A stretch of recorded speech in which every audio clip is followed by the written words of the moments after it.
Cricket tournament খেলা হালাল নাকি হারাম? ক্রিকেট টুর্নামেন্ট এটা কি, এই বিশ্লেষণটা আমাদের করতে হবে। কারা এর আয়োজন করছেন এবং এর সাথে কারা সম্পৃক্ত থাকছেন, হোল জিনিসটা আমাদেরকে আলোচনা নিয়ে আসতে হবে। এবং বিশেষ করে যে টুর্নামেন্টগুলো আজ হচ্ছে সেটা ইন্টারন্যাশনাল হোক অথবা ন্যাশনাল হোক, সেগুলোর এক্সাম্পল আমাদেরকে দেখতে হবে যে তারা আসলে কিভাবে এগুলোকে প্রেজেন্ট করে থাকেন, কিভাবে সম্পৃক্ত করে থাকেন, তার উপর ভিত্তি করে এই হুকুমটা। আচ্ছা, প্রথম হচ্ছে ক্রিকেট। এই খেলাটা যদি মানুষ শরিয়ার সকল শর্ত পূরণ করে খেলে তাহলে এটা জায়েজ হবে। সেটা কীরকম? সেটা হচ্ছে সতর ওপেন করা যাবে না, মেয়েরা এই খেলায় আসবে না, পাবলিকলি আসবে না। মেয়েরা নিজেদের গণ্ডির মধ্যে যদি নিজেরা খেলে তাহলে হতে পারে, কিন্তু পুরুষদের সামনে স্টেডিয়ামে এসে অথবা এভাবে যে খেলাটা আমরা দেখতে পাচ্ছি ইদানিং, সেটাকে ব্রডকাস্টও করা হচ্ছে, সব কিছুই হারাম।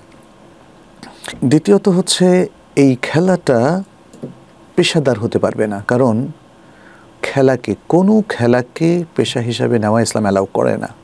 কারণ মানুষের পৃথিবীতে আল্লাহর বান্দা হিসাবে ইবাদতের জন্য এসেছে, খেলাধুলা করে জীবনটা কাটিয়ে দেওয়ার জন্য, উল্লাসে জীবনটা মাতিয়ে দেওয়ার জন্য আসেনি। আনন্দ উল্লাস এটা জীবনের অংশ, কিন্তু সেটা পেশাদার ভিত্তিক হতে পারবে না, এটা হচ্ছে ইসলামের বক্তব্য। অতএব এই ক্রিকেটটা যদি কেউ পেশাদারি ক্রিকেট খেলেন সেটা শরিয়া অ্যালাউ করবে না। দ্বিতীয় হচ্ছে, এখানে আমরা দেখতে পাচ্ছি যে বিষয়গুলো আমাদের খেলাধুলার মধ্যে সম্পৃক্ত হয়েছে, তার মধ্যে অনেক কিছুই শরিয়া অ্যালাউ করে না। এর মধ্যে হচ্ছে লম্বা টাইম খেলাধুলা করা, সারাটা দিন কাটিয়ে দেওয়া, এর মধ্যে সালাত নাই, হ্যাঁ, তারপরে আরও যে এই নির্দেশনাগুলো আছে আল্লাহর স্মরণ সেগুলো নাই ইত্যাদি। তাহলে এই বিষয়টা আমরা পেশাদারিত্ব, এটা একটা শরিয়ার অবজেকশন। সেকেন্ড হচ্ছে লং টাইম এমনভাবে খেলা যে খেলাটা মানুষকে আল্লাহর দিন এবং দিনই যে ইনস্ট্রাকশনগুলো আছে সেটা থেকে ভুলিয়ে দিচ্ছে। থার্ড হচ্ছে এই খেলার মধ্যে মেয়েদের সম্পৃক্ততা আমরা দেখতে পাচ্ছি, ধারা বিবরণের ক্ষেত্রে হোক বা ইন্টারভিউ নেওয়ার জন্য হোক, কিংবা চিয়ার গার্ল নামে মেয়েদেরকে সম্পৃক্ত করার যে বিষয়গুলো, এটা এই ধরনের টুর্নামেন্টকে কমপ্লিটলি হারামের দিকে নিয়ে গিয়েছে। এবং এরপরে আরেকটা বিষয় আমরা দেখি যে এই ক্রিকেট টুর্নামেন্টের সাথে অনেক সময় খেলোয়াড়রা অথবা যারা আয়োজক রয়েছে অথবা বিভিন্ন ক্লাবের মালিকরা, ওনাররা অথবা বাজিকররা, তারা কখনো মাদকের সাথে সম্পৃক্ত হন। তারা যে বেট, যেটা ইসলাম নিষেধ করেছে, যে মাদকও নিষেধ করেছে, বেটও নিষেধ করেছে, সেটার সাথে সম্পৃক্ত হন। বাজি ধরেন, সেটা ইসলাম নিষেধ করেছে ইত্যাদি।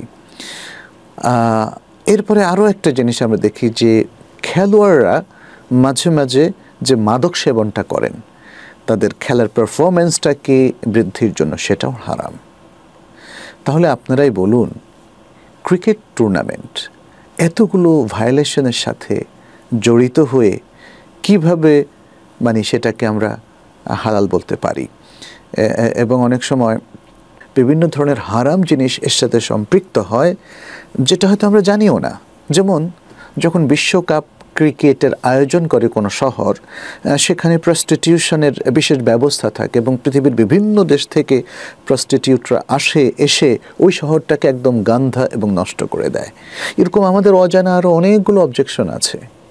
তাহলে এই ক্রিকেট হোক অথবা অন্য যে কোনো খেলা হোক, সেগুলো মুবাহ হওয়ার যে শরঈ নীতিমালা আছে, সেই নীতিমালাটা যদি আমরা ফলো করি, তার মধ্যে উদ্দেশ্য একটা বড় নীতিমালা, যে ব্যায়ামের উদ্দেশ্যে, শারীরিকভাবে শক্তিশালী হওয়ার উদ্দেশ্যে, রোগ ব্যাধি থেকে মুক্ত থাকার উদ্দেশ্যে ইত্যাদি, এই উদ্দেশ্যগুলো যদি থাকে, সতর ঢেকে রাখে, সালাত এবং শরিয়ার যে মূল ইবাদতগুলো আছে কোনোটা লঙ্ঘন না করে, ছেলে মেয়েদের অবাধ মেলামেশা এবং মিক্স এটা না করে, জুয়ার সাথে সম্পৃক্ততা এবং মাদকের সাথে তাদের সম্পৃক্ততা না হয় ইত্যাদি যে শর্তগুলো আমরা আলোচনা করেছি, সেগুলো যদি পরিপালন করা হয় এবং ইসলামের দৃষ্টিতে কোনো অবজেকশন যদি এই খেলার মধ্যে না থাকে, তখনই সেটা জায়েজ।